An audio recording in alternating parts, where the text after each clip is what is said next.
রাত্রি বাজে 10টা, এখন আমরা মালদা পৌঁছতে পারিনি, আমরা যাচ্ছি বিএম গ্র্যান্ড। হ্যাঁ ঠিকই শুনেছো, আমরা যাচ্ছি বিএম গ্র্যান্ডে।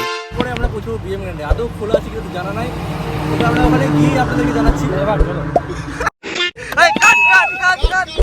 এবার আমরা বেরোচ্ছি, এবার আমরা ফ্লাইটটা স্টার্ট দিব। সবাই এই ফ্লাইটটা দেখিয়ে দাও আমাদের। Hello. Let's go. আমরা এবার মালদা কাছাকাছি চলে এসেছি, এখন আমরা চলেছি বিএম গ্র্যান্ডে। চলো বিএম গ্র্যান্ডে গিয়ে দেখা হবে। কিন্তু গল্প এখানেই শেষ না, পর যা ঘটবে সেটা কল্পনাতেও আনতে পারবে না। তো গাইস, এখন আমরা ওই গাড়িটা বিক্রি করে দিয়েছি, এখন আমরা এই গাড়িটা কিনেছি। সবাই উঠো রে। কোথায় যাবেন দাদা? 100টা যাচ্ছে গাড়ি। এই ইয়ার কি মারবি না, মিউনিসিপ্যালিটির নতুন ড্রাইভার। আমরা চলে এসেছি আমার গার্লফ্রেন্ডের হোটেলে। এদের গার্লফ্রেন্ড আমার বউ। গাইস ম্যাম, ফটো তোলা যাবে তো? তুমি আবার বলে দিও না এটা গদনের আইটি কোম্পানি।